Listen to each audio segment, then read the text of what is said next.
Hello বন্ধুরা, নমস্কার। সবাই কেমন আছেন? আজকে আবারও আমি চলে এসেছি নতুন একটি ব্লগ ভিডিও নিয়ে। সেটি হচ্ছে মিনি কক্সবাজার, যেটি অবস্থিত হচ্ছে ঢাকা দোহারে। তো এই মিনি কক্সবাজারটার ভিডিওটা আমি সম্পূর্ণভাবে দেখানোর চেষ্টা করতেছি, তো সবাই মনোযোগ সহকারে আমার ভিডিওটি দেখবেন আশা করি। তো এখানে গিয়েছিলাম হচ্ছে পহেলা বৈশাখে। অবশ্যই আমি বলেছিলাম যে পহেলা বৈশাখে আমি একটি মিনি কক্সবাজার মৈনট ঘাটে এসেছি। তো এই ব্লগ ভিডিওটা আমি পরে দেব, তো তার জন্য সবাই আমার পেজটিতে ফলো দিয়ে রাখবেন। তো সেই ভিডিওটি নিয়েই আজকে হাজির হয়েছি। তো দেখতেই পারছেন কত শত দোকান বসেছিল যে পহেলা বৈশাখ উপলক্ষে। তাছাড়া এখানে ঘুরতে এমন কোনো মানুষ নাই যার এখানে ঘুরতে ভালো না লাগবে।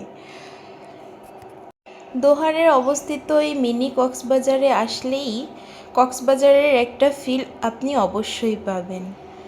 তো এখানে ছিল ছোট বড় মিলে অনেক নৌকা, ঘাটে ছিল স্পিড বোট থেকে শুরু করে জাহাজ, ট্রলার, নৌকা সহ বিভিন্ন যানবাহন।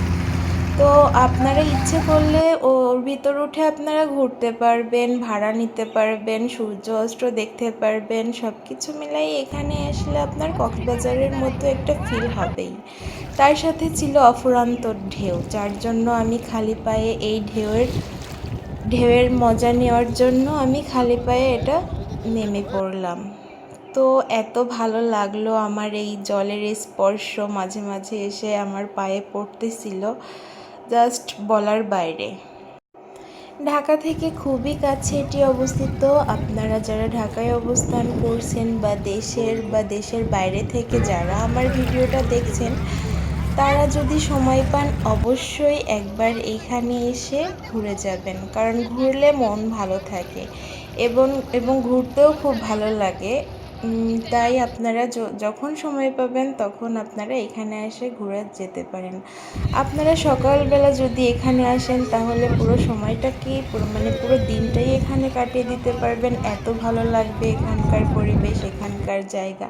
তো আমার তো এখানে গেলে আসতেই মন চায় না, মন বলে আরও কিছু সময় এখানে কাটিয়ে যাই। তো এই মিনি কক্সবাজার মৈনট ঘাটে এসে আমার সব থেকে যেটা ভালো লেগেছে সেটা হচ্ছে এখানকার বাতাস, এখানকার জলের ঢেউ, এখানকার সূর্য।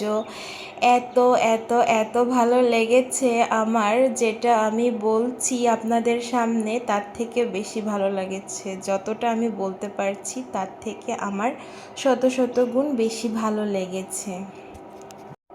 তো বিকালবেলা এখানে ঘুরতে একটু বেশিই ভালো লাগে বন্ধুরা।